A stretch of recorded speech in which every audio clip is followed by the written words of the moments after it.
Next,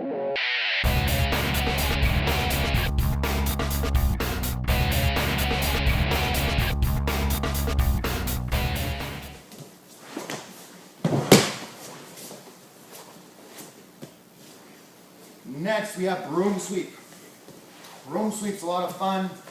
There's a lot of variations of broom sweep, which makes it so fun. It's very threatening to sweep. Anytime you have a standing opponent inside your guard, really, really easy to knock them off balance. But the idea being, if I have Steve standing up here, I just need to trap his feet, both of them, and then pressure's either on his knees or on his hips to knock him backwards. Now, if I can get those two things, I can knock him backwards. And it's not terribly uncommon to see some of the more experienced guys sit like this and then sit up and knock people backwards. It makes you feel a little silly. But we're going to practice from inside the guard. Now, he might very well stand up. And if he stands up, however he stands up, go ahead, however you like to stand up, you stand up. Good, he's tapping your arm here. Now, I want to climb my leg and keep Steve's weight down in this case, and I'm going to look for an arm bar.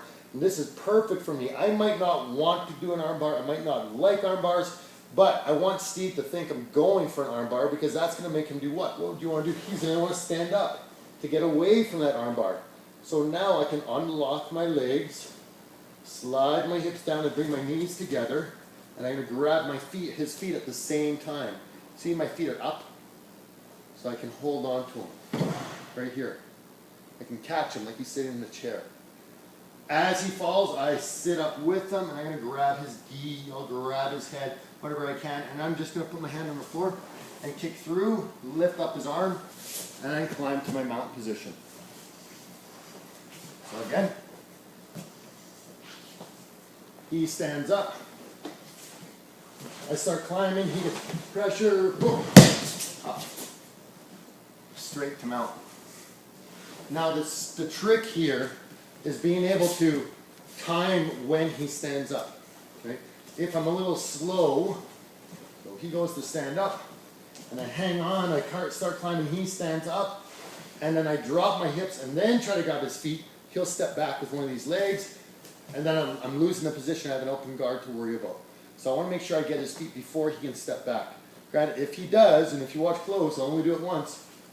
Pressure on the hip, have one foot, other foot. There's still other sweeps we can do that are broom sweeps. Right? But ideally, you want to catch him off guard. So he stands up. Good. I start climbing. Oh, there we go. Now, the feet is kind of an important detail. For self-defense, I'm going to put my feet on his hips. So Steve stands up again. I climb my legs. He postures up. I'm going to go and launch him away from me. I'm going to throw him. If he lands on his face, I don't care. It's self-defense. But for sport, it's not as good because we kind of lose control of the situation. He might land on his feet and charge back in. So we want those feet behind. And the reason why, if you're listening, you'll hear a little sneaky move here. When he stands up, if I don't control Steve behind his back and I push on his hips, he can sit and hop away from me and jump back to his knees. Yeah, he can get away. So if he's here, he's trying to sweep me, so I was being too nice to Steve to let go of his feet.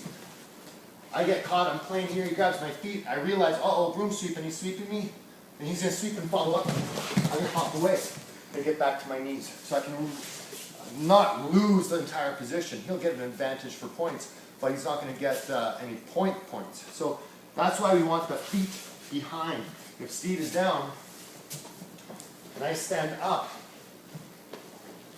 and he grabs and he hooks my back, if I try to hop away, I just pull him on top of me. So this doesn't help me at all. It just actually locks him into me even better. So big one on this is timing. Make sure you pick the right time as he's standing up and moving away from you. Both hands on the feet or on the heels. Pressure on the hips, knocking backwards with the knees. Catch him with your feet and climb him out. Have fun, guys.